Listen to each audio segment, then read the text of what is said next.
When this young woman attempts to rival our man, Assis boasts that Turan's genuine power lies not in his mana, yet his exceptional talent for comprehending and mastering magic more swiftly than anyone else. To demonstrate it, Misa utilizes vegetation, sorcery, causing tendrils to erupt from the earth, and even elevating. ACI ascends into the atmosphere like a plaything. However, after merely viewing it a single time, Turan caresses the earth, comprehends the concept underlying the incantation, and cultivates the identical vines independently. Misa is astonished. However, Turan is not yet complete. In his turn, he employs a creature. Command to evoke a rodent subsequently executes an odd and unsettling sorcery that causes it to decay immediately. Misa attempts to imitate him, yet despite her immense magical energy, she finds it difficult to comprehend the incantation, and when she ultimately compels it to function, the expense is excessive. Her physique succumbs, and the powerful, the princess, falls to the ground in front of the crowd. However, prior to this, 8 years prior, he recognized that he possessed exceptional talents. At that age of 10, he was indoors, experimenting with his abilities, levitating objects when his mother walked in. Rather than commending him, his mother shouts at him, instructing him to cease whatever activity he is engaged in. His mother then serenely converses with him, inquiring if he still wishes to reside with her for an extended period. And Turan replies affirmatively. As he wishes to continue residing with her for an extended period, she implores him to vow not to wield the power from that point onward. She implores him to refrain from wielding the power in the presence of others, and Turan inquires of his mother why he is being prohibited from doing so. She questions him if he recalls the tale of the nobleman and the knight, and he affirms in the affirmative. Essentially, individuals who possess extraordinary abilities like him are referred to as sorcerers, regardless of their status as aristocrats or warriors. Nevertheless, aristocrats and warriors are distinct, as aristocrats are the progeny of celestial beings, the Freyans, who descended to rescue the ancient humans. Conversely, warriors are the offspring of those aristocrats whose lineage has been intermingled with that of humans. This is the reason for the distinction between aristocrats and knights, even within the realm of wizards. She subsequently explains to him that the cause of his inability to harness his abilities is that he received the abilities of his father, who is a warrior. She notes that there are numerous malevolent aristocrats beyond the town who regard knights as their servants. She implores him to consistently safeguard the knowledge of his identity as a sorcerer. 8 years later, Turan continues to ensure he upholds this commitment, and he persists in maintaining it, as he lacks the inclination to disclose his identity as a sorcerer. In reality, he has no desire to venture down the hill into the settlement. In the hamlet, 2 ordinary children are frolicking about, behaving like a sorcerer and a creature until the community's beloved elder, Robuz, approaches. The young lad inquires about what he needs to accomplish in order to become a sorcerer, and he informs him that he cannot transform into one merely by desiring it. Robuz elucidates that sorcerers constitute the pinnacle of humanity, individuals who govern mortals from the supreme sphere. They are fundamentally aristocrats and warriors who inherit the capacity to wield enigmatic forces from their forebears. This implies that the 2 children are unable, regrettably, to transform into wizards. One of the townsfolk positioned behind Robuz is astonished by his candidness towards the children. At that moment, he informs the elderly gentleman that he learned of a creature that has recently emerged. Robuz affirms this, stating that one of the townsfolk, Rob, encountered the creature the preceding night. It is described as enveloped in deep obsidian darkness, and it resembled a leopard but was the size of a dwelling. Nevertheless, Robuz reassures them that the village leader has already traveled to the city to seek the assistance of a sorcerer, and he will surely retrieve one, ensuring that the creature can be conquered. They feel a sense of relief upon hearing this, and one of the townsfolk informs the children that they are prohibited from entering the woods for their own protection in the interim. Evidently, an ordinary individual slaying a beast is virtually unattainable, which is why a sorcerer is essential. A villager inquires of Robuz whether the entire community is cognizant of this information, to which he responds in the affirmative. The man subsequently inquires whether the shepherd on the hillside, Turan, is cognizant of this. In the meantime, Turan is lounging on the hillside, relaxing with his sheep serving as his cushion. Turan gazes at the unclouded heavens and expresses his dissatisfaction with the monotony of it all, as it consistently presents the identical landscape repeatedly. Turan exhales with a sense of disillusionment, expressing that he will essentially lose the ability to communicate if this persists. Just at that moment, Robuz arrives on the scene, taunting him for dozing off while the sun is still in the sky. Turan dismisses the elderly man as if he were invisible, instructing him to step aside as he is obstructing the sunlight. Robuz cannot fathom fathom the extent of his rudeness and inquires whether he is still clinging to the incident from earlier. Evidently, this is an occurrence in which Robuz aimed to discreetly transform the sheep into communal assets following the demise of Turan's mother. Without reserving any sentiments, Turan makes it clear that he is evidently still harboring resentment towards him. Turan states that he is not so magnanimous as to feel obligated to distribute his mother's legacy. Moreover, he informs the elder that their relationship is not intimate enough for him to inquire about his well-being, and he implies that the elder should express his thoughts and then leave. Turan's icy response strikes the elderly man who desires to retreat. However, Turan's demeanor warns him. The elderly gentleman ultimately discloses the reason for his presence, informing Turan about the creature that has recently manifested. The elderly gentleman illustrates the size and peril of the creature, yet Turan remains largely unaffected by this. Robuz is astonished that he feels no astonishment, despite being the probable focus in the village. Robuz acknowledges that Turan is remarkably courageous, though he is uncertain about the source of this bravery. He informs him that the village leader has already traveled to the city to seek the assistance of a sorcerer. He advises Turan to exercise caution as he is genuinely concerned for his well-being. Nevertheless, Turan contends with the elderly man, expressing that his concern is not for him, but rather for the sheep. Upon hearing this, Robuz feels an urge to collapse, but Turan simply instructs him to leave as he has finished expressing his thoughts. He even engages in verbal taunts, asserting that his breath is intensely unpleasant, departing, allowing the elderly man to stroll away disheartened. Discussing creatures of the night, they are beings that possess enigmatic strength and sorcery. In the identical manner that wizards are to humanity, creatures are to fiends. Turan is thrilled at the prospect of finally encountering a wizard in real life, yet simultaneously he harbors doubts about the wizard's uniqueness, considering it is a remote village that sought their assistance. Nevertheless, he remains curious about observing one as he wishes to understand their strength. Shortly thereafter, Turan catches a whiff of blood, and he begins to follow the fragrance. Shortly thereafter, he discovers the remnants of the elderly gentleman who had recently warned him to exercise caution. He has been shredded like parchment. Turan is astonished that the elderly man merely arrived to caution him, yet it was he who perished first. Turan maintains his impassive, unexpressive demeanor while examining the corpse. He deduces that it was not an ordinary wild creature that was responsible for the man's demise, which indicates it is the creature responsible for it. He hasn't completed formulating his conclusion when the perpetrator materializes from the woods, and the creature is precisely as it was depicted. It possesses a sinister atmosphere, appearing quite large with an intimidating, frightening visage. When discussing creatures of terror, they are regarded as exceedingly powerful to the extent that ordinary humans cannot confront them. Rob's offspring overhears this and becomes convinced that their community is doomed. However, his father reassures him that the sorcerer would conquer the creature. He informs the young lad that the sorcerer would prevail over the beast, as they can handle monsters with just a single utterance. As Turan confronts the creature, he possesses not a trace of apprehension as he serenely instructs the beast to perish. A colossal surge strikes the creature, propelling it backwards, yet the creature persists robust as it did previously. Turan remains at a loss for words since his initial assault was unsuccessful, and as he busily contemplates alternative strategies, the creature lunges at him. Turan employs an alternative directive term, commanding the creature to halt, yet the beast narrowly avoids him. Turan is astonished that the two incantations he employed have proven futile against the creature, and before he realizes it, the creature furiously pivots to assault him. Turan springs back to evade the creature's strike, and he resolves to intensify his efforts. Turan pivots towards the herdsman's path and swiftly produces his sling. He positions the rock in the pouch and employs enchantment to solidify it prior to directing it towards the creature. As it progresses toward the beast, he utters an additional command phrase to enhance its speed further. As the missile approaches the creature, Turan commands it to penetrate, and this produces an immense power accompanied by shockwaves trailing behind it that moves within the creature's form, yet this alone is insufficient to terminate the beast. The creature rushes towards Turan, yet it remains unaware that Turan is not finished, as the projectile is already hurtling back like a boomerang targeting its skull. With tremendous and frenzied power, the stone slices through the creature's head from the rear before it can even reach Turan. With the extraordinary vigor that the projectile traversed with, the beast plummeted to the earth lifeless, and Turan stayed remarkably composed throughout the entire ordeal. He chooses to simply discard the creature's carcass in the gorge, as he contemplated how the villagers merely enjoy to agitate him. The following morning, Turan is confronted by an unforeseen arrival of a group of furious townsfolk. They pound on his door door with utter disregard, insisting that he emerge. Evidently, they have come to charge him with the murder of Rabus. And the man spearheading the assault seizes Turan by the collar, admonishing him for his lack of shame. He asserts that Turan injured Rabus prior to expelling him to be devoured by beasts. Turan responds with composure, indicating that he comprehends the rationale behind their desire to implicate him. Due to the passing of the eldest man in the village in solitude, as opposed to the youths who were too frightened to confront the beast, Turan claims they are opting to portray him as the culprit, as it is the simplest method for them to transfer responsibility from themselves to him. This truly infuriates the man, prompting him to swing a fist at Turan's visage. However, he effortlessly evades the strike. Turan subsequently initiates a retaliatory strike, colliding his forehead against the man, leading to a profuse nosebleed. Beneath the surface, Turan feels a sense of satisfaction with his magical abilities, as they render everything exceptionally convenient. This is due to the fact that if he desires something, it occurs at the expense of mana. One of the assailants charges towards Turan, intending to strike him with a rod. However, Turan discreetly murmurs, instructing him to topple over. His desire materializes, and the guy unexpectedly stumbles prior to reaching Turan. Turan persists in toying with the others, as he doesn't even have to engage in anything particularly intense to overcome them. His sole intention is to manage them adequately so that they do not perish. Turan quickly seizes the club from one individual and strikes him in the face with it, while continuing to employ the guy as a barrier to absorb blows from the others. Ultimately, Turan effortlessly acquires all of them, while concealing his identity as a sorcerer. Following his victory over them, Turan admonishes them, asserting that they ought to have applied the same vigor they demonstrated in battling him to arrange Robus' memorial. Following the altercation with the men, Turan inquires of the women accompanying them if they intend to confront him as well. However, the ladies raise their hands, assuring Turan that they wish to avoid any conflict and that they are merely present to welcome him. Turan is largely indifferent, as they lack the courage to confront him like the others, and he instructs the women to pull the men back down the hillside. As Turan steps back into his residence, he understands that the occurrence will not conclude at that point, as they intend to exploit this situation to swindle him when he visits the village for commerce. However, he remains indifferent, as he can simply overpower them until he secures an equitable arrangement. Turan is confident that no mischief maker will bother him again, as he has already administered a thorough thrashing. He has not completed his statement when he hears a rap on the door. He furiously thrusts the door wide, inquiring who is there. To his astonishment, the individual positioned before the entrance does not resemble any of the townspeople. Turan inquires about the man's identity, to which the individual responds that he merely wished to request a favor regarding his journey, yet it seems he has interrupted Turan at an inopportune time. Turan expresses remorse for his impoliteness, stating he had a few unexpected visitors earlier. At his core, Turan is uncertain whether he reacted appropriately, as he seldom communicates with the locals, despite his mother's constant lessons on etiquette. Striving diligently to improve the situation, Turan informs the peculiar individual that he is welcome to enter if he is in search of a lodging. Shortly thereafter, Turan organizes what can only be deemed a banquet for the peculiar individual. While they dine, they converse throughout the journey, and Turan informs him that he seldom engages with the locals because he was brought into the world and nurtured on the slope. Indeed, he has spent his entire existence as a herder, and he informs the peculiar individual that it is unusual for the quaint village to attract visitors. Unexpectedly, the man praises him, remarking that he possesses excellent etiquette for an individual who was raised in solitude as a shepherd. Turan discloses that he acquired knowledge from his mother, though he noted that she has unfortunately succumbed to an illness. The peculiar individual gestures in a sacred manner while reassuring Turan that his mother resides in paradise, having nurtured an admirable son. Once their discussion concludes, the pair transitions into casual dialogue, and Turan inquires about his reason for traveling to the rural town. The enigmatic individual reveals that he is bound by a contract due to a request to eliminate a creature threatening the village, ultimately disclosing that he is a sorcerer. Turan is astonished to learn this and realizes that the individual is the sorcerer Rabus he had mentioned earlier. The sorcerer then informs Turan that he has an inquiry for him, and Turan assures him that he is welcome to proceed with his question. The sorcerer indicates that he can indeed perceive a creature, yet he is unable to visualize it, and it is even more peculiar that Turan remains notably composed regarding the entire circumstance, despite his awareness of the events that transpired. The sorcerer notes that Turan is the perfect prey for the creature, yet he appears unfazed. The sorcerer remarks to Turan that he genuinely seems quite courageous for a herdsman who has never ventured beyond the village, and, in a composed, grave tone, the sorcerer inquires about Turan Turan's identity. The sorcerer then delivers a shocking revelation, questioning whether Turan possesses wizardly abilities, which instantly propels Turan into a state of urgent damage control. In a recollection, he inquired of his mother what might occur if someone discovered that he is a sorcerer. His mother clarified that there are malevolent aristocrats, using herding as a metaphor. She conveyed to him that if nobility are akin to shepherds, then knights resemble the hounds that these nobles maintain. She informs him that they may embrace him with affection akin to that of kin, yet they are also willing to make sacrifices if needed. His mother expresses to him that she wishes for a different existence for him, and she emphasizes the point that no one must be aware of his magical abilities, particularly other sorcerers. She informs him that if they become aware, they will seize him from her and transform him into their obedient hound, to be cast aside at any instant. His mother informs him that to keep others from discovering his identity as a sorcerer, he may indeed need to eliminate individuals, and presently Turan is already contemplating this possibility. The sorcerer perceives the frigid demeanor on Turan's visage and inquires about his silence regarding the query. Just as Turan prepares to strike, the sorcerer alleviates the strain, revealing to Turan that it was merely a jest, though his icy countenance has spoiled the moment. Turan subsequently regains his composure, as he too is taken aback, and he expresses his remorse for the situation, admitting that he lacks a refined sense of humor. Nevertheless, the sorcerer insists that he ought to be the one to express contrition for startling him. Turan grins, informing the sorcerer that it is the inaugural occasion he has encountered a wizard's jest, thus it genuinely caught him by surprise. The sorcerer subsequently cues Turan that they have yet to make their introductions, and he discloses that he is Kaorn, a nomad. The two clasp hands on this matter, and Turan discloses his true identity as well. Turan discloses that he will reach the age of 18 that year, while Kjorn states that he will be 75. Turan is taken aback by this revelation as Kjorn appears much younger than his years, to which Kjorn explains that wizards experience a slower aging process compared to regular individuals. He further notes that they also enjoy a longer lifespan, and Turan inquires how he came to be a nomad. Kjorn notes that following 6 decades of service to the Arabian family, he simply departed and chose to wander aimlessly without establishing roots in any location. Before Turan realizes it, he and Kjorn have participated in profound discussions, leaving him astonished that he can genuinely feel so at ease with an unfamiliar person. Becoming aware that time is already progressing, Kjorn informs Turan that it is time for him to depart. Kjorn then sets an Arabian silver coin on the table, informing Turan that it is the most unadulterated of silver currencies, and thus should suffice to settle the expense of the meal. Turan receives the coin with immense appreciation, while extending his best wishes to Kjorn for his expedition. Kjorn advises Turan not to behave as if it's a parting, as he may stop by a few more times to take advantage of the hospitality. The following morning, Turan proceeds to the pasture to collect his flock of sheep, and he appears more vibrant than ever. It is reasonable, as it is his inaugural encounter with a sorcerer, and even experiencing a delightful discussion that felt genuinely relaxed. Turan acknowledges that Kjorn possessed a greater sense of humor than any grown-up he has encountered throughout his existence. The previous evening, Kjorn arrived with a creature that he had pursued, and Turan ultimately determined that he is an honorable individual. To Turan, he had consistently perceived knights as soulless hunting hounds employed by conceited aristocrats. Turan is perplexed regarding how he can inform Kjorn that there are no longer any creatures on the hill. That night, Kjorn is observed examining the woodland, and he observes signs of a conflict, yet he cannot sense the presence of a creature. He observes the rock conveniently ensconced in a tree next to the felled trees, prompting him to contemplate whether the creature has already been vanquished. Simultaneously, he is intrigued by who could have pursued it, contemplating whether the village leader entrusted it to another sorcerer apart from himself. Nevertheless, he contends that it is a comfort, as the region has already been secured if someone has eliminated the beast, which is the paramount concern. Abruptly, he detects an unusual aroma, and as he pivots, he observes the leopard creature that Turan vanquished approaching him. Nevertheless, circumstances have become intricate as the creature has transformed into a specter, and Kjorn panics because he is taken aback by someone acting in such a manner. As he is still attempting to comprehend the situation, the creature assaults him, compelling him to spring backwards. Evidently, a creature transforms into a specter if it is vanquished without the mana being absorbed or dissipated from its remains. This is widely acknowledged among sorcerers, and he is convinced that this information ought to be universally understood. The creature lunges at him once more, but Kjorn vaults into the air to evade the strike, and he can verify that the individual who vanquished the beast is a sorcerer, yet he is perplexed as to why they allowed it to transform into a wraith. He contemplates whether the individual is inexperienced, yet simultaneously, he is reluctant to accept this notion emotion, as it seems implausible that an amateur could defeat a creature as formidable as the leopard beast before him. As he is unable to completely grasp the reason behind the creature being abandoned to transform into a specter, Kjorn ultimately resolves that he must annihilate it. Kjorn summons an enchanted projectile and discharges it towards the creature, yet to his astonishment, the enchantment assault is rendered ineffective. Kjorn is astonished by this revelation, as it signifies that the creature's mana surpasses his own. Before he realizes it, the creature disappears instantly in front of him, causing him to feel anxious as he remains unaware of what further schemes the creature has devised for him. Abruptly, the creature emerges from behind, executing a formidable strike towards him. Kjorn narrowly evades the blow, yet sustains a cut, and it is at this juncture that he comprehends that he is confronted with a beast that an ordinary knight cannot confront. Through his scrutiny, he deduces that one would need to be a lesser-ranked aristocrat to have a possibility of success. Perspiration trickles down his visage from trepidation, as encountering such a behemoth in an isolated hamlet is the least anticipated occurrence. Recognizing the perilous nature of the circumstance, Kjorn deduces that his fate is sealed, yet he possesses no desire to pass away in solitude. He intends to bring the creature along with him. He begins to focus all his magical energy into his hand, intending to pierce the creature with it directly the instant it leaps toward him. At that moment, the creature acts as anticipated, and Kjorn springs towards it as well, prepared to give his life to bring it down. Just prior to the creature reaching him, a formidable arcane explosion materializes on the horizon and slices through the beast, finally conquering it in a single strike. Kjorn's demeanor reveals the extent of his relief. At that moment, he perceives a recognizable voice from behind, inquiring if he is all right. Kjorn spins around in astonishment, articulating his astonishment that Tarun has been a sorcerer all this time. Tarun affirms this, and Kjorn inquires why he failed to inform him. Tarun remains silent upon hearing this. Kjorn reformulates the inquiry, questioning Tarun about his decision to assist him, considering he could have simply turned and left. Tarun chooses to disclose his rationale to him. To comprehend this, he reflects on the previous evening when Kjorn arrived with a fierce creature he had captured. Tarun inquires why he was assuming the role of a hero when he could generate substantial income from his talents. Kjorn subsequently discloses that the villagers are wretched, as they reside on the outskirts without fundamental safeguards. Tarun reassures him that this isn't his responsibility, yet Kjorn asserts that he is a sorcerer who has inherited divine abilities. Thus, he feels it is his duty to safeguard the ordinary people. Kjorn acknowledges that not every sorcerer shares his perspective, as each individual possesses their own beliefs and distinct lifestyle. At this moment, Tarun informs Kjorn that each individual has their own manner of existence, just as he conveyed to him that evening. Abruptly, the creature assaults them once more, yet they succeed in evading it just in the nick of time. Kjorn subsequently informs Tarun that they are unable to confront the beast, since it is a beast that one cannot confront unless they possess at least noble status. Tarun instructs Kjorn to depart and inform the village leader without delay so that they can initiate an evacuation. As he endeavors to subdue the beast, beneath the surface, Kjorn harbors apprehension that he has no hope of prevailing against the creature, yet he remains compelled to perform his role. At that moment, Tarun assures him that there's no need for concern, as if his previous strike was successful, then he has nothing to fret over. Kjorn is astonished to learn this, as Tarun is implicitly suggesting that the previous assault he employed was not even his complete capacity. This renders Kjorn astounded, because Tarun is essentially competing on the same playing field as aristocrats or even at a superior level. Kjorn observes as Tarun begins to harness the energy present in the atmosphere, gearing up for a formidable assault. At this moment, Kjorn becomes aware that he is positioned before a sorcerer possessing the ability to alter reality completely. Simultaneously, Tarun is prepared to exert himself completely as he is intrigued by discovering the extent of his capabilities. With an abundance of mana surrounding him, he is capable of collecting sufficient stones to use as ammunition against the Wraith. Kjorn then informs him that he will not permit him to confront the Wraith by himself because, regardless of how remarkable his abilities may be, the Wraith is an extremely formidable adversary. Kjorn is convinced that they must unite their strengths. However, he swiftly alters his decision when Tarun initiates his initial assault and witnesses its lethal potential. He understands that he will merely obstruct, and the sole action available to him at that instant is to allow Tarun's skill to flourish. Tarun's assault generates a formidable impact. However, when the debris clears, the Wraith continues to be operational. Tarun is astounded by this revelation, and Kjorn informs him that he cannot defeat a Wraith using corporeal assaults. Tarun inquires of Kjorn how he is meant to eliminate it without utilizing direct assaults, and he responds that the sole method to eradicate it is by means of fire or lightning. Taran heeds Kjorn's counsel and attempts to incinerate it. However, this is ineffective and Kjorn informs him that he is mistaken. Kjorn is astonished that Taran is unaware of the fundamental principles of a wizard, as utilizing a wizard's abilities on another creature necessitates following the appropriate procedure. It begins to become apparent to Kjorn that Taran could have been the individual responsible for slaying the creature and allowing it to transform into a wraith. The wraith persists in wreaking havoc while attempting to pursue Taran, yet Kjorn has ultimately grasped one undeniable reality. Taran has never drawn mana in his existence. Kjorn subsequently instructs Taran not to ignite the blaze, yet he is anticipated to create it and then launch it. Taran adheres to Kjorn's recommendation, and he begins to conjure a flame in his hand. Evidently, it is customary for a sorcerer to ignite a flame. However, managing it presents a challenge, as it necessitates specialized instruction. Nevertheless, he is engulfed in sheer disbelief when Taran manifests a sphere of flames with minimal effort. Taran subsequently releases the flames upon the wraith, amplifying the intensity as it comes into contact with the wraith. The specter howls in agony, and Kjorn instructs him to continuously add mana to the flames to ensure they remain ablaze, as he must incinerate all traces of the wraith into nothingness. Taran sustains the fervor while preserving his composed demeanor until the wraith has ultimately been reduced to nothing more than a scorched skeleton, astonishing Kjorn as they have just triumphed over a formidable adversary. Kjorn is unsettled that a wraith, which would have required a noble's intervention, was effortlessly vanquished by a shepherd from the highlands. Taran subsequently inquires of Kjorn whether it has concluded, and Kjorn advises him to internalize the mana initially if he wishes to avoid confronting another wraith shortly. Taran inquires how he is meant to accomplish this. Kjorn clarifies that he must envision himself extracting something from within. Taran recognizes this and extends his hand to comply with the instruction. At that moment, the energy begins to dissipate from the creature's form, and it thoroughly penetrates his physique. Kjorn informs Taran that he is going to experience a form of enjoyment, and Taran concedes that he initially found it hard to believe. Kjorn is compelled to inquire whether it is indeed his initial experience with absorbing mana, to which Taran affirms. It appears that following an individual's initial awakening, mana develops gradually over time, and the most effective method for enhancement is to vanquish creatures or sorcerers in order to assimilate their mana. Nonetheless, it is even more astonishing that this was Taran's initial mana absorption, and he is already capable of managing magic at such a degree. This indicates to Kjorn that Taran's inherent capability is on an entirely different plane. Abruptly, Kjorn shouts Taran's name, expressing regret for his incivility while inquiring about his residence. Taran straightforwardly instructs Kjorn to remove his wounded arm initially. Kjorn is taken aback upon hearing this. They make their way back to Taran's residence, and after tending to the arm and affixing a bandage, Kjorn expresses remorse for causing Taran anxiety. Nevertheless, Taran reiterates to the young man that he has repeatedly conveyed that he hails from no distinguished lineage, as he is merely a shepherd who is unaware of his father's identity. Kjorn subsequently inquires why an individual as formidable as him would choose to be a shepherd. Kjorn reassures Taran that he has no desire to diminish him, but he informs him that it does not become him in the slightest. Taran discloses that it was his mother's plea, clarifying to Kjorn that his mother remarked that aristocrats merely employ sorcerers and then abandon them. Upon hearing this, Kjorn informs Taran that his mother possessed great wisdom. Taran is astonished as he anticipated Kjorn would label his mother as a controlling individual, but Kjorn informs him that his mother was insightful. He elucidates that sorcerers possess immense strength, which unavoidably leads to discord. He recounts that several years ago, a significant conflict erupted among prominent aristocratic families, and it was a conflict between the House of Arabian, which he was loyal to, and the illustrious House of Zahar. He discloses that countless individuals perished in this struggle due to, from an estimated 3,000 Arabian knights, over 900 perished. Regrettably, all those dear to Kjorn were counted among the victims. Kjorn references the individuals who perished in the conflict, which encompasses his cherished spouse and child. Kjorn discloses that he was the sole survivor, which is why his mother was accurate to a certain degree, as a knight's existence can dissipate more swiftly and more insignificantly than that of ordinary individuals. Nevertheless, he informs him that his mother was mistaken about one aspect, which pertains to his abilities. Taran is bewildered by this. Kjorn clarifies that he is a knight of moderate ability, yet Taran managed to defeat a beast that he was unable to conquer. Kjorn informs Taran that his capabilities align more with those of a nobleman than just an ordinary knight. In reality, he informs him that his talent is of an exceptional caliber. Taran subsequently reveals to Kjorn Kjorn that his mother mentioned his father is a knight, yet at this juncture, he already suspects that it is untrue. Nevertheless, Kjorn clarifies that there are youths inferior to a knight born into nobility, while there are also remarkable individuals of noble stature emerging from the ranks of knights. Kjorn subsequently informs Tarun that it would be preferable for him to depart from the hill, and when Tarun inquires about the reason, he responds that humanity requires a greater number of aristocrats and warriors. Evidently, humans have not yet reached the pinnacle of the food chain because the other civilizations that were displaced by the deities are still observing for an opportunity to ascend once more. Amidst this looming devastation, the aristocrats persist in battling one another. Kjorn informs Tarun that this is precisely why they continue to require robust and compassionate aristocrats such as himself. Approaches the entrance and inquires of Tarun whether he finds contentment in his existence as a shepherd. Tarun pauses for a moment to contemplate it. He inquires of Kjorn what he might potentially achieve by descending the mountain, to which Kjorn responds that it entirely hinges on his desires. Kjorn states that everything from renown to relatives is challenging to acquire, yet it is entrusted to his creativity. As Kjorn departs the dwelling, he informs Tarun that he might transform into a nomad like himself, vanquishing creatures that endanger individuals, or transform into an adventurer who delves into the unfamiliar. Indeed, he can even secure a place in a household and traverse the route of authority. Tarun trails behind Kjorn and asserts that he is correct because it would be captivating for him to venture into the world instead of tending to sheep on the hillside. Tarun confesses that for the very first time, he feels intrigued by the external realm. Conversely, Kjorn cautions him that he may already be cultivating an unwelcome anticipation, yet he guarantees that he will assist him with every resource at his disposal. At that moment, Kjorn inquires about his hereditary skill, but Tarun is completely bewildered by what this entails. Kjorn expresses remorse for unloading this onto him, as he has completely overlooked the fact that he possesses no knowledge of sorcery. Kjorn subsequently discloses that a bloodline capability is a characteristic that aristocrats inherit from their forebears, the Freyans. He explains that the ownership of a bloodline is what distinguishes a knight from a noble. Kjorn subsequently inquires whether there was any incantation that seemed remarkably effortless and straightforward when he practiced sorcery, or if he possesses an exceptional talent that does not necessitate the employment of magic. Tarun discloses that he possesses a keen sense of smell and is quite adept at hurling stones. Kjorn informs him that his olfactory perception may be regarded as an hereditary talent, and the utilization of projectile armaments is also a characteristic of House Arabian. He informs him that it is a prevalent attribute. However, Kjorn instructs Tarun to elaborate further. Subsequent to unveiling all of his capabilities, Tarun observes that Kjorn's demeanor appears distinct from how it was earlier. Tarun inquires as to the reason, and Kjorn discloses that he has ultimately discerned which household Tarun is affiliated with, and Tarun inquires about which residence it is. In a frigid tone, he discloses that it belongs to one of the illustrious families. Sahar residence, the individual who battled against House Arabian. As soon as Tarun perceives this, he instantly grasps the abrupt shift in Kjorn's demeanor. Tarun is incredulous that he originates from the same residence that Kjorn despises so intensely. This leaves Tarun contemplating what he can genuinely express to the individual at that moment. He considers offering an apology, but then it occurs to him that the events transpired due to the deeds of relatives he has never encountered, implying that they are essentially unknown to him. Kjorn observes the anxious look on his visage and gently pats him on the shoulder, advising him not to fret about the events that transpired since he did not take part in the conflict. Simultaneously, Tarun attempts to convey a message. However, Kjorn informs him that it is a mature circumstance. He explains that if they attempt to cleanse blood with blood, they will merely perpetuate their conflict indefinitely. Tarun subsequently inquires of Kjorn whether he feels any remorse about instructing him to descend the slope. Kjorn concedes that should Tarun descend the slope in his quest for authority, he will unavoidably align himself with the Sahar clan. Yet he guarantees Tarun that he has faith in his integrity. Tarun is completely unaware of what he is expressing, and Kjorn informs him that he is referring to the virtue within him that compelled him to rescue him from the beast. Furthermore, Tarun disclosed the identity he has concealed throughout his entire existence. Kjorn suggests there is a chance that if an individual like Tarun ascended to prominence within the Sahar family, he might avert a catastrophic conflict from occurring once more. Kjorn subsequently pivots to exit, informing Tarun that there is no necessity to overthink the situation, especially since Tarun has yet to determine whether to become part of the Sahar family. Tarun halts him, informing him that his thoughts have become lucid since he wishes to descend the mountain. Kjorn praises him, asserting that he has made the correct choice, but Tarun informs him that he will not be leaving immediately, and he informs Kjorn that he will descend once Kjorn's wound recuperates. Kjorn is taken aback by this revelation and acknowledges that Turun is a kind individual. Subsequently, Kjorn takes a seat to elucidate the fundamentals of all things to Turun, informing him that to wield magic, he requires mana, which is why it is dubbed the gateway to supremacy. He informs Turun that it is not a genuinely all-powerful force as the title suggests, but he explains that in order to wield magic, he requires mana that corresponds with it. Turun subsequently inquires about the criteria for mana that aligns with sorcery, and Kjorn conveys to him that the challenge of sorcery is predominantly influenced by three elements. The initial factor is lineage, the second is inclination, and the third is consequence. The initial factor, which pertains to lineage, is dictated by the ancestry with which he was born, and this holds true for the majority of nobility who are not knights. He illustrates this by stating that it would be challenging for Turun to mend his injuries using sorcery, because he does not hail from the bloodline tradition in the south that could even accomplish something like this without any preparation. Regarding the second aspect, referred to as affinity, Kjorn suggests it is generally regarded as a form of familiarity. This is the notion that a sorcerer can effortlessly execute actions that they favor or are accustomed to. An illustration of this is how he conjured a fireball as if he were hurling a stone, and Turun affirms this, stating that had he likely produced flames, he may not have attained the velocity or strength of fire. The final concept is causation, although he admits that he doesn't completely grasp it. Kjorn inquires of Turun what he believes would transpire if he attempted to eliminate him directly employing mana, to which Turun responds that a beam of light would emanate from his head, and that would be the extent of it. Kjorn explains that this is precisely the phenomenon that arises from an absence of causation. He positioned his hand over a cup on the table, resulting in the elements to effervesce. He informs him that such occurrences transpire when there is an inadequate rationale for a sought-after result and when the objectives to be attained are unduly challenging. Turun then responds that he has grasped the entire concept, as if he wished to eliminate Kjorn. He merely needs to fabricate a cause of death that appears to involve conjuring and projecting fire, rather than expending mana to desire his demise. Turun adheres to a similar procedure by igniting a flame on the cup while asserting that it would be more expedient to eliminate Kjorn in this manner, as conjuring and projecting fire feels more instinctive than directly igniting it. Kjorn is impressed by Turun's ability to elucidate everything, and he remarks that Turun could have pursued a career as a professor rather than as a mage. Turun informs Kjorn that he possesses the ability to command creatures at his discretion but seeks to understand the necessity of causality for magical beasts. Kjorn explains that this is due to their mana, and the duo proceeds to engage in an extended tedious discourse regarding the mechanics of magic. Ultimately, Kjorn informs Turun that the Zahar lineage possesses unique enchantments, particularly in the areas of covert operations and pursuit. He proposes that Turun gives it a try, and he consents to this. Turun expresses his desire to remain unnoticed, and to Kjorn's astonishment, Turun truly accomplishes. Turun reappears, and a concerned Kjorn informs Turun that it has been some time since he last witnessed it, acknowledging that it is a daunting power. He shares with Turun that this was the skill that instilled the greatest fear in the Arabian Nights during the conflict. Nonetheless, Kjorn informs Turun that it is not invulnerable, despite giving the impression of being remarkably formidable. Kjorn subsequently informs Turun that he intends to instruct him in additional magical training techniques, prompting Turun to inquire whether he is not imparting excessive knowledge to a mage from a rival family. Kjorn informs Turun that he has restored his health and rescued him, yet also indicated to him that he has faith in his integrity. Subsequently, Turun descends into the settlement to notify them of his intention to sell the sheep and depart. The reality is that he has already gathered his belongings, and the village chief panics, questioning why he would arrive at such a conclusion without prior discussion with them. Turun straightforwardly instructs the man to devise a method to locate a shepherd, as he believes it is no one's concern how he manages his possessions. Nevertheless, he advises them to acquire the sheep at a reasonable cost, for if they fail to do so, he will simply set them all free and depart. Turun states that they are at liberty to attempt to seize the sheep afterward, but he is assured that they will encounter significant difficulties in achieving that. The village leader is exasperated, yet he recognizes that Turun is a person of his promise, and there is no advantage in provoking him. The village leader has no option but to compensate for the sheep, instructing him to act as he pleases. Subsequent to this, Kjorn and Turun embarked on their journey, but Turun abruptly recalls that the inhabitant still has a debt to Kjorn for restitution, and Kjorn informs him that he has no desire to claim the payment, as it was Turun who subdued the creature. Shortly thereafter, they arrive at a divergence in the path, and Kjorn informs Turun that this is where they go their separate ways. He expresses regret for declining his proposal to journey together as he prefers solitude. Turun Turun guarantees him that all is well but expresses gratitude for his assistance. With this, the two exchange their goodbyes, and Turun expresses to him his wish that they reunite with cheerful expressions. As Xiorn fades into the horizon, Turun ultimately recognizes the profound yearning he had consistently felt for a paternal presence. Turun subsequently advances on his expedition, and as he traverses the arid landscape, he spots a peculiar gathering in the distance, prompting him to speculate whether they are traders journeying from town to town. Turun resolves to draw nearer and inquire about directions. The assembly initially assumes Turun intends to confront them. However, he clarifies that he is journeying solo and requires guidance to the closest city. The individual adorned with an eye patch subsequently instructs him to trace the path they followed, disclosing that he is destined to arrive at a metropolis known as Mirai. Turun subsequently steps aside, expressing his gratitude to the group for informing him. Nevertheless, just as he is on the verge of departing, the gentleman halts him, informing him that he cannot obtain the information at no cost, as he must offer something in exchange. Prior to Turun's awareness, the assembly has encircled them, and they are equipped with weapons. This is when it occurs to him that he is confronting marauders, and the individual sporting an eye patch informs Turun that he is situated in a desolate expanse where it would be regarded as unremarkable for someone to perish. He implores Turun to remove his possessions while they are treating him kindly, as eliminating him would merely add to their burdens. Turun then astonishes the bandits by asserting that, given their villainous nature of taking lives, he could merely employ them for training, and the malevolent grin on his visage is sufficient to instill a shiver down their spines. Nevertheless, the marauders draw nearer to him, convinced that he is merely posturing. Yet, with a wave of his hand, Turun directs the breeze that propels them into the air. Turun is astonished when he discovers that he can generate such a fierce gust with minimal to no magical energy. The ruffians moan on the earth, pondering what has just struck them, and Turun retrieves his water flask. He extracts water from the flask and molds it into projectiles that he employs to puncture a bandit's physique. Turun doesn't completely experience satisfaction, as he feels that hurling stones is more potent and swift. At this moment, the bandit leader comprehends that they are doomed and begins pleading with Turun for mercy. He guarantees Turun that they will provide him with anything, yet while he is entreating, the others attempt to ambush Turun from behind. Just as they are about to reach him, Turun pounds his feet against the ground to summon sand spikes that pierce through all of them, stunning the outlaw chief to his core. Turun subsequently informs the individual that he has a single inquiry for him. He and the individual reassure him that he will respond to his inquiries. He questions the individual about why they assaulted him without any strategy, considering that, as they have observed, he might have been a sorcerer. The chief of the outlaws subsequently responds that Turun lowered his gaze, even when they addressed him impolitely. Furthermore, he lowered his head when he acknowledged them, leading them to merely presume that he was an average individual. Turun expresses his gratitude to the chief of the bandits, informing him that his words have imparted a significant lesson. The chief of the outlaws is still inquiring if Turun would grant him mercy, when he gazes upward to witness demise approaching him. Prior to Turun and Xiorn departing from the mountain, Xiorn had advised Turun to never exhibit compassion towards vile individuals such as bandits, as they are always quick to inflict harm on others. Turun realizes that he cannot afford leniency towards the marauders, since a life he saves out of compassion might ultimately jeopardize 10 virtuous individuals. Turun subsequently readies himself to depart, and he follows the identical route that the marauders were advancing along. Yet, as he ventures deeper, Turun cannot avoid the dawning awareness that he has just taken lives. Although he experienced a degree of remorse, he understood he could not show leniency to the marauders, as Xiorn had clearly cautioned him against it. Following a stroll through the desolation and reflecting repeatedly regarding Xiorn's instruction, Turun ultimately discovers himself in an unfamiliar realm. He possesses the ability to gaze from a higher vantage point, to observe the quaint town of Mary, and as soon as he steps into the city, he is astonished by the throng, as it is his inaugural experience witnessing such a multitude of individuals gathered in a single location. Turun is astonished as the design is completely unlike that of the village. To Turun, he ultimately experiences the sensation that he has arrived in an urban environment. Turun subsequently approaches an individual peddling fruits and extends his greetings to the vendor. The individual presumes that Turun intends to purchase an item, but Turun informs him that he is not a buyer. He recalls Xiorn's advice suggesting that he ought to seek out a tavern whenever he arrives in a city. Turun requests the gentleman to direct him to a lodging, but the vendor dismisses him, instructing him to leave since he is not purchasing any produce. Turun ponders why the individual is behaving impolitely, as he is uncertain whether there is a requirement to purchase fruit prior to inquiring. offering. Taran subsequently indicates an apple and inquires about its cost. The vendor discloses that it is excessively expensive, and Taran produces 2 coins, which promptly indicates to the vendor that Taran is unfamiliar with the area. Nevertheless, he informs him that it is acceptable to pay with alternative currencies as well. As he is on the verge of settling his debt, Taran inquires about the location of an inn. The man directs him to proceed directly along the path behind the cape store before taking a left turn. He indicates that it is the structure with a blue roof and is the largest inn in the town. Upon the gentleman's depiction, Taran reaches the tavern and he is greeted by the inn personnel, Lena. Taran inquires about the cost for an evening, and the woman responds that it is 16 dupet. Taran consents to the payment but informs the woman that there is another matter he is intrigued by. He inquires if there is a creature in the vicinity that has a reward on its head. Lena is momentarily puzzled by the inquiry, but Taran is inquiring about this because he must eliminate creatures and assimilate their mana. Furthermore, pursuing these beasts would also yield him substantial earnings, as per Kaorn's assertion. Taran observes that Lena is silent and inquires about the reason. She responds by stating that nothing is truly free in this world, and after bringing her joy, she instructs him to proceed to the municipal offices. But Taran is completely unaware of what municipal buildings are. Lena clarifies that this is the location where they manage various civic matters, and the personnel stationed there are appointed by the city lord. Nevertheless, she informs him that it is probably shut at this hour. Still, she advises him to visit the city the following day, as this is the place where he can discover a monster bounty. Lena subsequently inquires whether he is a creature slayer, but Taran is utterly perplexed by the significance of this term. Lena articulates that there is a proverb suggesting that when an average individual pursues monsters, they transform into a sorcerer, and she presumes that Taran is attempting to become a sorcerer. At that moment, an unusual individual, Medan, a creature tracker, appears unexpectedly behind Taran, informing him that what Lena just mentioned is a truth since he witnessed it firsthand. It seems that Lena and Medan are acquainted, and she is astonished that he remains alive. Medan takes pride in declaring that he previously informed her he will not perish until he transforms into a sorcerer. Taran grows inquisitive about Medan's remarks and inquires if he could elaborate further. Medan clarifies that as sorcerers gain power through vanquishing creatures, the identical concept pertains to a typical individual who slays a creature, signifying that they have the potential to transform into a sorcerer. Maiden discloses that he and his team are pursuing creatures to attain wizardry. Taran enthusiastically inquires whether any of them is already a sorcerer, but Medan replies in the negative. He notes that in the city, there exists only the Lord Sorcerer and 3 subordinates beneath him. After Taran claimed to pursue beasts, Medan chastises him, remarking that his equipment is far too decrepit and that he lacks a proper armament. Nevertheless, Taran informs him that he possesses one and retrieves his sling. Medan is taken aback by the sling's tattered condition, as it indicates that Taran has extensively utilized it. Taran acknowledges that he possesses it, as it is effective for launching objects approximately the size of an egg swiftly. Medan subsequently informs Taran that he can pursue fox creatures or rabbit creatures with the sling. Maiden expresses his aspiration to incorporate another marksman into the squad and inquires if he is keen on pursuing them. As anticipated, Taran modestly declines the proposition but appreciates the gentleman for the thoughtfulness. Subsequently that evening, Taran returns to his chamber. Contemplating the tumultuous nature of the day, he contemplates what may transpire in the future, as he doubted that he would genuinely depart from the village. Taran is experimenting with his sorcery. When his instincts indicate that another person is nearby, he rises from his slumber and inquires who is positioned outside the entrance. It appears that Kaorn had advised him to always remain vigilant, even while lodging in an inn, because residing in an urban area does not guarantee safety. Taran subsequently readies himself for an assault as he approaches the door to unlock it. To his astonishment, the individual positioned at the entrance is Lena, who is posing foolish inquiries as though he were in a slumber. Lena informs Taran that she has come to provide him warmth, as she believed his chamber might be chilly. Taran is utterly perplexed, and he inquires about her meaning. Lena places her hand on her chest, indicating that it is precisely what he perceived, yet Taran continues to be bewildered by the entire situation. Lena subsequently informs Taran that she is prepared to fulfill his desires for a modest sum of money, and Taran inquires what would transpire if there were nothing he desired. Lena seizes Taran by the shoulders, insisting that he shouldn't deceive her, as she can discern the truth merely by observing his expression. Taran's demeanor swiftly turns frigid, and this is due to his recollection of Kaorn advising him against becoming entangled with detainees, as the majority of them harbor illnesses. Even though sorcerers possess possess immunity to ailments, the concern lies in the possibility of transmitting it to another woman if he is not cautious. Kaorn advises Turun to avoid allowing his cravings to ensnare him into a decision he may come to regret. Turun ultimately rejects Lena, prompting her to storm off in fury. It begins to register with Turun that urban life is significant, as he has already had an interaction with the fruit vendor and is now managing his situation with Lena as well. Turun retreats to his slumber, contemplating how they assign values to trivial matters, revealing to him that urban areas are genuinely unfeeling. In the meantime, a member of Medon's team inquires why he sought to enlist Turun previously, as he doesn't seem particularly impressive. One of them even remarks that Turun has an arrogant demeanor and will serve well as a lure for monsters. Medon subsequently shares with his companions that Turun evokes memories of his own youth. It seems that Medon was concerned about the type of armament Turun employs for hunting. Medon desires Turun to remain alongside him to extend his existence, if only for a while. His team members are astonished by the extent of their benevolent leader's kindness, and, unbeknownst to them, Turun is capable of eavesdropping from his chamber. He allows a brief grin to escape when he overhears this, because he understands that the metropolis may not truly be completely unfeeling as he had presumed. The subsequent dawn, Turun makes his way to the chamber where he encounters an impolite dignitary. He expresses to the individual his desire to pursue creatures, yet the person's demeanor and stillness serve as a poignant reminder. Turun reflects on Korn's words regarding the world's unkindness towards him. He inquires of Korn the reasons behind the world's lack of kindness. Korn asserts that there is no justification for it to exist. He informs Turun that the sole method to earn kindness and respect from others is to disclose that he is a sorcerer, as this will compel common folk to lower their heads. The official subsequently presents him with a volume, advising him to examine it prior to transferring it. Turun understands that it is a raven creature, and the individual implores him to retrieve the body if he is able to vanquish it. The man informs him that slaying the beast without absorbing the mana will transform it into a specter, but Turun is already aware of this. The official informs him that the punishment for this transgression, according to municipal regulations, is capital punishment. Turun subsequently inquires of the official whether knights do not pursue monsters, and the gentleman responds that knights lack leisure moments to engage in such activities. Essentially, a knight's duty is to uphold order within the city, whereas the task of slaying monsters beyond the city walls falls to individuals like Turun. Turun disregards the man's impoliteness and departs to pursue the creature. However, the official is convinced that he is simply going to perish. Shortly thereafter, Turun arrives accompanied by a colossal crow featuring a substantial cavity in its torso, resulting in the authorities in total disbelief. They are even more astonished that Turun managed to return with the creature's remains quite swiftly. They inquire whether he performed the act independently, to which he responds affirmatively, and rather than disputing with them, Turun simply requests the reward. One of them hurries to the counter to collect the cash, and as he passes it to Turun, he recommends that he take some time to rest, as he must be fatigued. The authorities find themselves perplexed as Turun vanquished the creature in such a meticulous manner that nearly everything remains intact. At that moment, the official who had assisted him previously observes that Turun has not departed yet. He inquires why he is present, and Turun inquires whether there are additional creatures that merit pursuit. The authorities are astounded to learn this, as they find it hard to comprehend that Turun still possesses the vigor to pursue additional creatures. 3 days later, Turun had vanquished 30 beasts already, and Lena presented him with the finest entree on their selection. Lena indicates that she is quite confident that Turun earned a substantial amount of money. However, Turun informs her that financial gain is not his sole objective. Essentially, what he seeks is the creature's mana, and due to the foes he has pursued up to this point, he has gained strength. Turun realizes that his mana has significantly augmented since he encountered Xorn. Nevertheless, he realizes that there is a boundary to how much he can enhance his strength using the mana of feeble creatures. Shortly thereafter, Turun has completed the meal before him, and he even thinks that someone divided the meal with him, yet they inform him that he consumed everything on his own. Turun praises the cook, expressing that the cuisine was exquisite, and the culinary artist graciously acknowledges the praise, expressing his intention to improve upon it in the future. Turun is on the verge of departing for his quarters when he is seized from behind by one of Midden's subordinates, who insists that Turun provide them with cash, claiming they have heard he has been earning significantly lately. Turun refrains from contesting the fellow as he strikes him across the cheek, astonishing both him and his companions. The associate of the aggressor attempts to retaliate by swinging a fist at Turun, but he effortlessly sidesteps the attack. It then strikes him in the visage. The initial man charges at Turun wielding a stool, but Turun Taran effortlessly deflects the assault before propelling the man backward with a swift strike to the head. Lena subsequently shouts at the assembly, urging them to refrain from brawling inside the tavern. Subsequently, Midden arrives at Taran's threshold, lowering his head to express his regrets for the incident that transpired, as he informed Taran that he had already reprimanded the two wrongdoers, reassuring him that it would not occur again. Midden notes that the team has been strapped for cash recently, and they may have felt envious due to the substantial earnings Taran is generating. Midden shouts at the duo, demanding that they express their remorse and they adhere to their superior's directives. Taran subsequently inquires of Midden whether matters are that challenging, and he discloses that in 3 days they may not even have the means to cover the lodging charge. At that moment, Taran presents him with a coin bag, astonishing Midden, who inquires why Taran is providing them with the funds. Taran subsequently explains that it is compensation for the generosity he exhibited when expressing his concern, which is the reason he wished to accompany him. Midden is taken aback upon hearing this and queries Taran about how he is aware, but Taran dismisses the inquiry. Nevertheless, Taran reminds Midden that nothing comes without a cost and requests that he provide him with some details. With a radiant grin adorning his expression, Midden guarantees Taran that he will disclose all the knowledge he possesses, as conveying information is his forte. The following day, Taran embarks on a quest that he suspects could be his final one in the urban area, as Midden had previously provided him with details regarding the subsequent city. Thus, it was time for him to depart. It seems that Midden provided him with some excellent insights, and it appears that Midden is indeed a decent individual. Although he lacks the experience of Kaorn, this attribute renders him more innocent and compassionate. Abruptly, Taran catches a scent of a potent aroma. He rushes in that direction without delay, wishing fervently that it is not as he suspects. Taran reaches the location where he detected a faint scent that is simply blood. To exacerbate the situation, he discovers the individual who battled him the previous day in a bruised and bloodied state. As if this were insufficient, he spins around to discover Midden's lifeless form on the floor, prompting him to ponder what could have transpired. At that moment, one of the surviving crew members manages to articulate a few words, informing Taran that it was a hare creature. Taran pivots to discover the offender gazing at him, and abruptly the hare pounces at him with dazzling swiftness. Taran narrowly avoids being struck, but successfully avoids the strike at the final moment. Taran subsequently produces his sling and catapults a rock towards the hare, but to his astonishment, the hare evades the missile. At this moment, Taran realizes that the rabbit is already accustomed to fending off distant armaments. The hare then springs at Taran once more, yet on this occasion, Taran becomes unseen, rendering the rabbit utterly perplexed. Before the hare realizes, Taran materializes behind it, and he thrusts a blade into its throat. Nevertheless, the rabbit subsequently executes a retaliatory strike that propels Taran backward. The hare does not squander any time before pursuing Taran once more, compelling Taran to become invisible again. Infuriated, the creature begins to unleash chaos. Wherever it suspects Taran could be concealing himself, stripping away trees in his trajectory as though it were inconsequential. Subsequent to relinquishing its power, it lets out a piercing wail. Prior to succumbing to hemorrhaging, with the creature vanquished, Taran incorporates its magical energy, and throughout the course he realizes that the quantity of mana he is drawing in is distinct. In truth, it exceeds that of the leopard creature he faced earlier in the village. At that moment, the final member of the group who informed him about the rabbit reveals his astonishment that Taran is a sorcerer. Taran affirms this, and the man inquires why he is concealing his true identity. Taran disregards the inquiry and inquires whether the man has any relatives to whom he can transfer their possessions. The man responds with a hint of sorrow that he does not. This transports Taran to the evening prior when Medan was recounting tales of the magnificent city nearby known as Orem. Allegedly, Orem boasts a library that houses countless volumes, yet access to this library is restricted, as entry is permitted solely for wizards. Following the interment of the crew, Taran discloses that his choice to ultimately journey to Orem, and he extends his hopes for a flawless repose to Medan as he strolls away. Upon his arrival in Orem, Taran ultimately comprehends the reason Murai was labeled as a minor municipality, because Orem has the capacity to completely engulf Murai. At the city entrance, he is astonished to see a multitude of individuals attempting to enter the metropolis. Taran contemplates whether the sentinels are filtering for offenders, yet he is not completely astonished, as it is a remarkable metropolis after all. As he is on the verge of entering, one of the sentinels halts him, informing him that he is unable to proceed. Approach, as he has never encountered anyone clad in such grimy attire as Taran. The sentry recommends that Taran find shelter and clean himself up initially. Subsequently, Subsequently, Taran gains entry to the city and he ventures to the immense library that leaves him astonished. Due to its immense size, Taran determines that it was undoubtedly constructed using sorcery. At the threshold, he is halted by the sentinels who inform him that the library is accessible solely to sorcerers. Taran responds that he is a sorcerer, but this infuriates the sentinels who have faith that he is a pretender. One of them extends his hand toward Taran, and he abruptly senses something unusual in his grasp. Evidently, Xorn had informed Taran that sorcerers can identify one another by perceiving another individual's mana, allowing them to discern whether that person possesses greater strength than themselves. The man nearly gets obliterated by Taran's immense power, thus so intensely that he ultimately collapses to the floor, prompting his co-worker to inquire about his condition. The man guarantees his associate that he is all right, yet beneath the surface, he acknowledges that Taran is no typical sorcerer, as he belongs to at least the noble tier or beyond. The gentleman promptly rises to present himself as Kenya, a knight of House Voltas. Kenya inquires about Taran's lineage, asking which house he hails from. Taran insists on understanding whether he must articulate it prior to his entrance. Kenya replies that no disclosure is required. In order to utilize the library, he will require authorization from the Lord of Voltas. Kenya subsequently discloses that he intends to reach out to House Voltas. Before Taran realizes it, what he presumed would be an uncomplicated procedure has unexpectedly brought him to the Voltas estate. He is brought to a large basin where attendants care for him, cleansing his body. When he ultimately feels uneasy, he instructs them to cease inquiring about his ability to cleanse himself. The attendants then inform him that they will face repercussions if they do not adequately cater to a distinguished visitor. To prevent creating issues for them, Taran advises them to pursue their desires freely. Once they have completed, and Taran dons the fine attire he received, even the servants are filled with admiration for his allure. They implore him to pardon them, yet he reassures them that there is nothing to absolve. Nevertheless, the servants implore him to refrain from addressing them in such a familiar manner, and Taran finds it hard to comprehend what is transpiring. Subsequently, Taran encounters the impolite young woman of the residence, auburn-haired girl Azella. Azella inquires about Taran's house affiliation, to which Taran responds that, due to private matters, he finds it challenging to disclose. Azella is astonished by this, and beneath the surface, she is already contemplating a cunning ruse as Taran conceals his true identity. Azella abruptly expels her magical energy while instructing Taran to replicate the action. Taran complies with the instructions, and as Azella emanates a golden glow from her form, Taran manifests a cerulean radiance. Their presence is so commanding that those present in the room are compelled to lower their gazes. Subsequent to the display, Azella praises Taran, prior to delicately suggesting that he wed her. Taran's customary demeanor turns frigid in astonishment and bewilderment. Even Azella's steward is compelled to urge her to cease making superfluous remarks. Azella attempts to rectify the situation by claiming it was a jest, yet later she pivots to Taran, urging him to continue contemplating it. Once Azella has departed, Taran inspects his hands to observe that they are trembling. It occurs to him that Azella's magical energy is, in fact, similar to his own. Shortly thereafter, he makes his way to the elder's office, where he encounters the head of the household, Rug Voltas. Following their introduction, Rug mentions that he is cognizant of Taran's necessity to access the library, and he informs him that there is no extraordinary ancient sorcery in the library. In truth, he clarifies that there is no hidden technique for him to enhance his mana, but Taran reassures him that he is alright as he never desired any of that initially. Rug then informs Taran that he will not hinder him since he still seeks it, and he discloses that there is nothing within the library that qualifies as private information pertaining to their residence. Since, as the day has grown late, Rug advises Taran to return the following day, and Taran reassures him that he will not overlook his generosity. The next day, the sentinels welcome Taran with utmost deference after verifying his library access. Taran enters the library, utterly astonished by its vastness and grandeur. He continues to survey his surroundings, when Alola emerges next to him, greeting him at the library while disclosing that he serves as the librarian. He informs Taran that he is about to elucidate the regulations of the library to him. Profoundly, Taran is taken aback as he had not anticipated a young child to serve as a librarian. He informs the boy that the primary rule is to avoid causing any harm, as any damage incurred would require him to compensate for it. Additionally, he is prohibited from removing any book from the library. He subsequently mentions that he will be observing him while he utilizes the library. However, Taran implores him to maintain some space during his reading so as not to feel uneasy. As the young lad is a librarian, Taran inquires whether he also peruses the volumes in the library, to which the boy affirms, stating that he can assist Tarun in locating anything that piques his interest. The librarian inquires with Tarun whether he prefers romance or historical narratives. Yet Tarun straightforwardly expresses to him that his desire is to acquire fundamental awareness about the world. Shortly thereafter, the librarian supplies an assortment of volumes for Tarun, informing him that the volumes are centuries old and he doubts they will truly align with his needs. He subsequently offers another collection of books, suggesting they may assist him. Tarun expresses his gratitude for the support and he is astonished by the remarkable quality of the books. Tarun initiates a webpage and it feels as though he has been embraced by paradise due to the extraordinary quality of the sound. Tarun swiftly develops a passion for reading and adheres to the same schedule each day. As a result of this, Tarun is capable of comprehending the geographical layout of the world, the various ethnicities across the globe, and the manners of sorcerers. Indeed, he acquires insights into the methods of production and processing of diverse items, and with every fragment of information he gathers,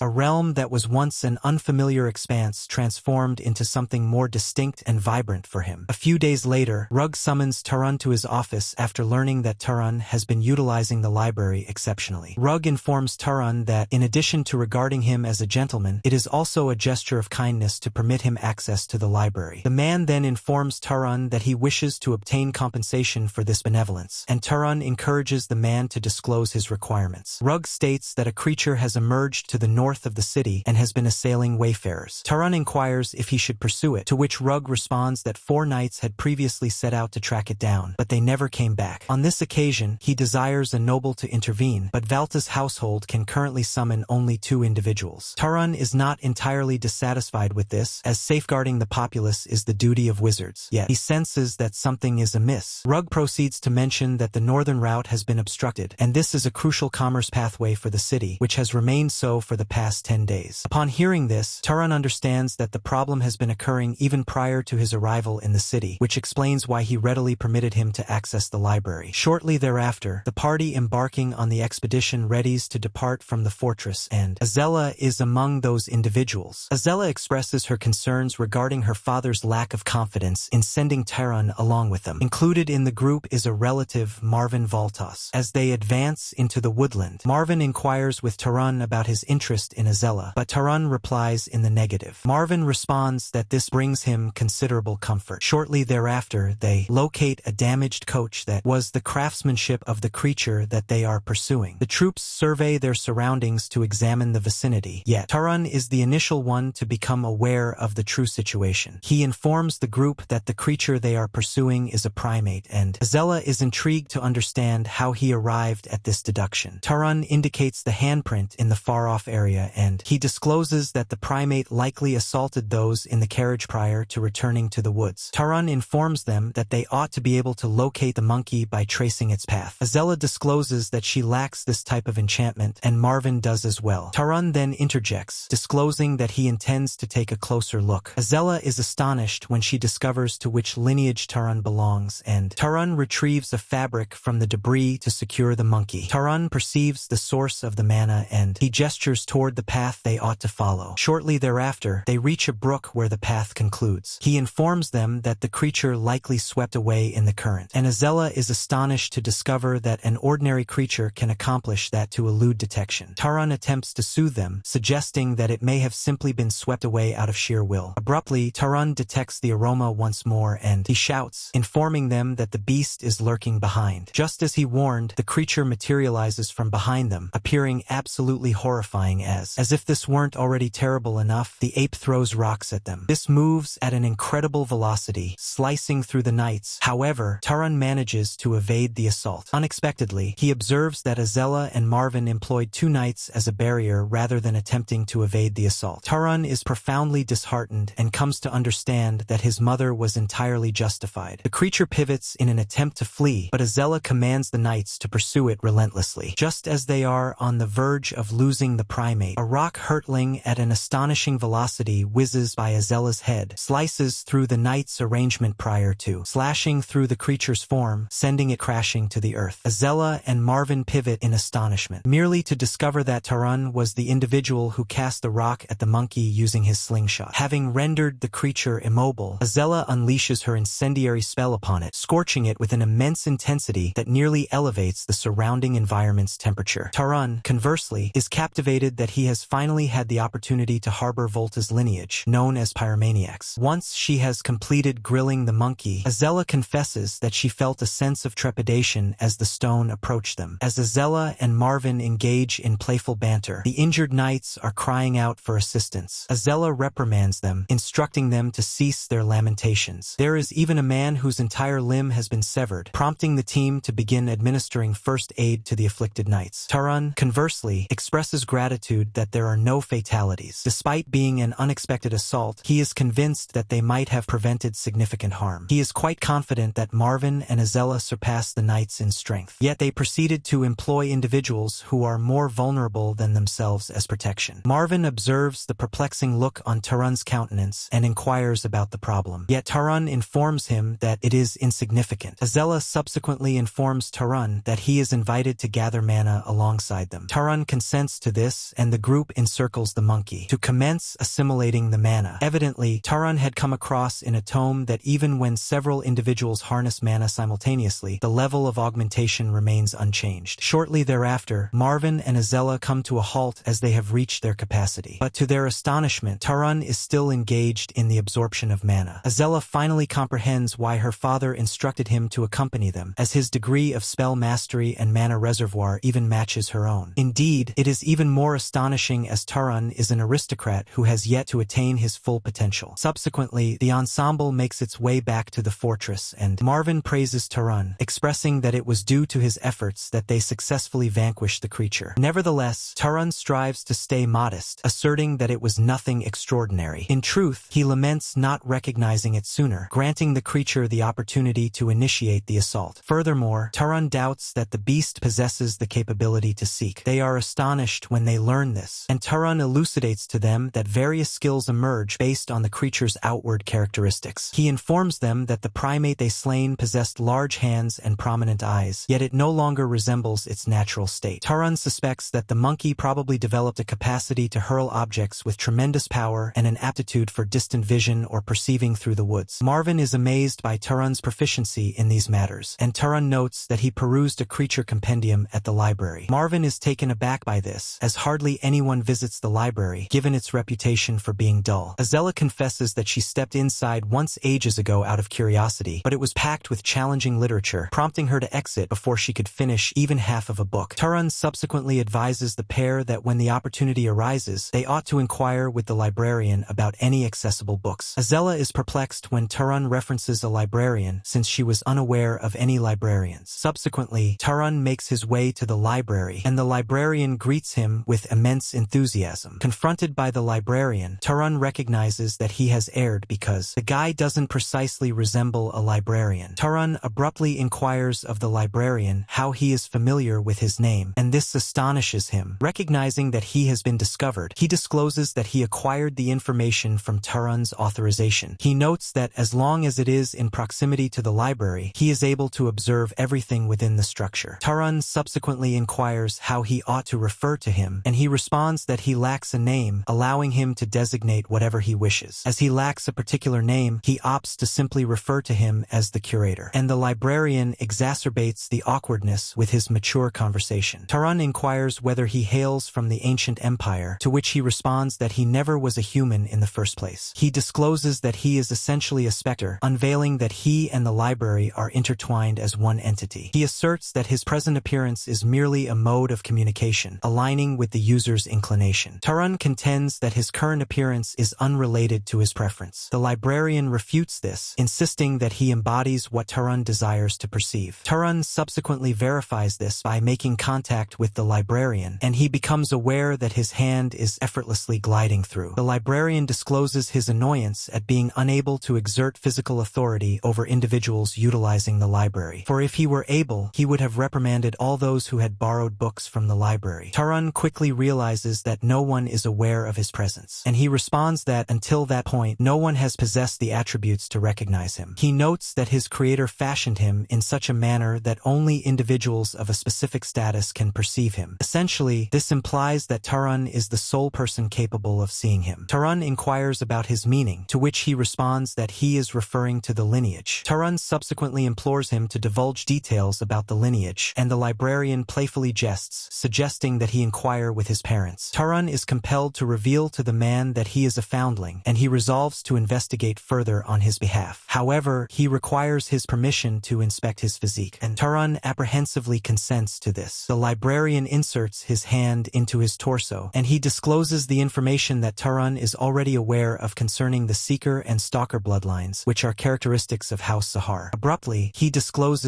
that there is an additional one, and it was blended. He discloses that Taran is the offspring of two individuals with distinct lineages. Taran inquires about the other lineage, and he concedes that he is unaware as it remains concealed. Evidently, a sealed lineage is not uncommon in bloodline pairings, indicating to Taran that it will eventually unlock on its own as he becomes more powerful. Taran ultimately validates what he has been conjecturing, that his mother was excessively cultivated to be an ordinary person, and there exists a strong likelihood that she descended from some aristocracy. Taran subsequently expresses his gratitude to the librarian for his assistance, conveying his appreciation. However, the librarian proposes that he remain for another month if he is truly thankful. Following this, Taran continued to utilize the library, but the librarian was consistently at his side. Taran inquires about various books, and the librarian clarifies the information he seeks. Indeed, he possesses awareness of wisdom that has been forgotten for millennia. At a certain moment, he begins to instruct Taran on the principles of nature, ultimately leaving the guy astounded. Taran also discovers that every illness originates from microorganisms and that the decomposition of living organisms is a result of these germs feeding. In reality, he was capable of comprehending fundamental concepts as well. Elements such as the bending of light, the production of warmth through friction, and the mechanisms by which organisms sustain injuries and undergo recovery. Subsequently, he performs a trial on decomposition, and his thoughts are astonished whenever he manages to accomplish it. Owing to all that he has acquired up to this point, he is capable of enhancing his abilities as a sorcerer. He subsequently informs the librarian that perhaps certain prestigious families are dominating the information, as if every sorcerer were aware of this, they would forfeit their advantage. The librarian has ultimately grasped the reason behind the continuous decline in individuals' knowledge over time. Before he realizes it, a month breaks upon them, and Taran informs the librarian that it is time for him to depart. The librarian is taken aback by this, and Taran notes that the rug is already signaling him to go. The librarian is heartbroken by this, and he lunges toward Taran, pleading with him to take him with him, yet he merely descends through Taran's form. Taran inquires with the librarian about the possibility of exiting the library, but he declines. Nevertheless, he promises Taran that he will look after him if he remains, yet Taran dismisses the proposition. As Taran departs, he reassures the librarian that he will stop by occasionally, informing him that there exists a multitude of books he has yet to explore. With this, Taran gathers his belongings and departs from the city. He obtained a map from the library, and from this map he discovers that Zahar's headquarters, the Emerald Desert, is situated to the east of Orem. Taran resolves that it is the moment for him to journey to Zahar in search of information regarding his parents. On that evening, Taran sets up camp in the forest, as he is disinclined to hurry, believing that the hints would have vanished long ago if they were inclined to do so. As he progresses on his expedition, he additionally eliminates creatures along the route. The following day, he observes a horse safeguarding its unresponsive handler from a pair of shadowy elves. The pair is exasperated that they are being propelled by a damned horse. To extract the steed, the elves employ their necromantic abilities to revive the undead creatures in the vicinity. Taran stays concealed as he observes the elves perform their task. He is torn between assisting the man or refraining from action, as he is uncertain whether the unconscious individual was the one who assaulted the dark elves. The elves subsequently opt to consume the other humans they have slain while they devise a method to eliminate the horse from the scenario. The reality that they are flesh-eaters swiftly vexes Taran, and he engages his concealment mode, ensuring he employs the stealth effectively. He launches a rock at one of the elves, instantly severing his head. His co-worker is gripped by terror upon witnessing his companion lose his head right next to him. He swiftly assembles the creatures he nurtured. Taran initiates yet another assault on the elf, yet the formidable bull creature before him shields him with its powerful cranium. The bull subsequently charges toward the source from which Taran was assaulting, felling trees recklessly, yet was unable to capture Taran. The elf becomes alarmed as he understands the capabilities of a stealth practitioner. However, he employs one of the creatures to uncover the location of Taran's concealment. Taran is compelled to leave covert mode, and the elf commands the creatures to pursue him. Taran invokes a flame assault, and he eliminates one of the creatures, yet prior Prior to him being able to recalibrate, the bull lunges at him. Turun narrowly avoids a collision, but successfully springs aside. Turun becomes frantic upon discovering that the creatures are swift. He expresses gratitude to his fortune for having eliminated one of the elves earlier. Without warning, he is attacked by one of the creatures from behind. The beast clamps its jaws onto his heel, and as Turun is battling the creature, he is struck by the bull, propelling him into a tree. Turun is forcefully collided with the tree, resulting in a cry of agony escaping his lips. He expels blood while collapsing onto his knees in anguish, and the elf informs Turun that he intends to torment him prior to ending his life. Abruptly, the steed strikes the elf in the visage, tumbling him to the earth. The elf implores for assistance, and the creatures swiftly converge upon the steed. They completely disregard Turun, and this ultimately proves to be an error, as Turun is capable of executing a formidable assault that rips the elf's head away. With the elves perished, the creatures also perish, and Turun collapses to the ground in fatigue. The steed approaches him to inquire about his well-being, and Turun expresses his gratitude to the steed for its assistance. Subsequently that evening, the equine proprietor awakens, and he is astounded to encounter an unfamiliar person in front of him. Turun nonchalantly acknowledges him, prompting the man to inquire about his identity. Turun explains that he witnessed him being assaulted by shadowy elves, which compelled him to rescue him. The steed approaches the individual, and he caresses it, disclosing that its name is Tilly. Turun informs the man that his steed is an admirable one, as it recognizes its duty to safeguard its owner. The man subsequently expresses his gratitude to Turun for rescuing him, disclosing that he is the Assize of Hausberg. Turun likewise presents himself prior to inquiring if there was a specific motive for his altercation with the Dark Elves. Assize asserts that he was merely on a pilgrimage accompanied by his attendants when he was assaulted by elves without any instigation. Assize claims he has consistently been told that different ethnicities were uncivilized, yet he never anticipated it to be this severe. Assize requires a brief instant to weep prior to expressing remorse to Turun for displaying feelings. He discloses that he has lost individuals who are genuinely invaluable to him. Turun inquires whether they were his kin. Assize discloses that they were knights and attendants who accompanied him on the pilgrimage. It seems they have nurtured him since childhood, making them his family in some capacity. Turun swiftly determines that Assize is a virtuous individual. He inquires of Assize whether he is aware of the number of dark elves that assaulted him, as he managed to eliminate 2 of them. Assize informs Turun that he has already dispatched all of them. Nonetheless, to ensure that they are not being pursued, Turun employs his searching skills to examine the surroundings to ensure that there are no longer any elves in the vicinity. Assize subsequently inquires of Turun whether he has any pressing matters at that time, to which Turun discloses that he is currently engaged in a pilgrimage of his own. Assize is astonished that Turun is undertaking a pilgrimage despite his considerable strength, and he inquires whether Turun hails from a distinguished lineage. He is also curious about why Turun is isolated, to which Turun responds that it is hard to articulate while disclosing that he is not particularly robust. He clarifies that he only succeeded by surprising one of the elves, with assistance from Tilly to fend off the rest. The pair ultimately reveals their essence to gauge their level of power. Upon completion, Turun is astonished to observe the quantity of mana that Assize possesses in his mana reservoir. He acknowledges that Assize would likely possess greater mana than himself had he not assimilated the Dark Elves' mana. Assize presumes that Turun is of aristocratic descent and from a formidable lineage. Furthermore, he is persuaded that Turun has yet to attain his full potential, and this causes him to ponder why Turun is strolling by himself. As Turun lacks a definite endpoint, Assize proposes that he accompany him to the House of Berg. He assures Turun that he intends to compensate him for rescuing his life and ensuring his safe return to his residence. Turun inquires how he plans to make amends, and at this moment, Assize discloses that his lineage is one of spellcasters, vassals of Arabian, the prominent house situated to the north. It seems they are a heritage that has forged magical artifacts for countless generations, and he guarantees Turun that he will create the most exceptional magical instrument for him. Shortly thereafter, the pair inters the remains, and Assize conveys his sorrow that he will be unable to return the remains of his companions to their families. Turun informs him that he need not torment himself over this, as it would be challenging to accomplish. Assize expresses his gratitude, prompting Turun to inquire about the reason for his thanks. Assize responds that he is appreciative because Turun is not deriding him. Although he is an aristocrat, lamenting the sacrifices of his subordinates renders him appear pitiable. Turun is taken aback by this and inquires of Assize why he perceives it as lamentable. Assize Asai's responds that this is fundamentally what his father instilled in him. He notes that his father asserts those who perish in just combat will reside in the celestial realm alongside the deities, and mourning for them would indicate frailty. He asserts that a genuine aristocrat must progress, building upon the sacrifices that have been rendered. Nevertheless, Taran informs him that this is not a flaw, but rather compassion. Asai's consequently implies that they begin conversing at ease with one another, as it seems they are destined to journey together. Furthermore, he perceives the age gap between them as negligible, and Taran concurs with this notion. Asai extends his hand to clasp Taran's while referring to him as a companion. Taran pauses for a moment to reflect on the entire concept of friendship, and upon recognizing that it's not an unfavorable notion, he grasps Asai's, confirming that he too eagerly anticipates their camaraderie. After a while, Asai proposes that they pause for a break prior to resuming their expedition, and he reveals an unusual trunk, to which Taran inquires about its purpose. Asai explains that it is a refrigerated storage container, and he unveils it to reveal the various items he stored from his previous visit to the city. Taran is astonished by it, and he inquires of Asai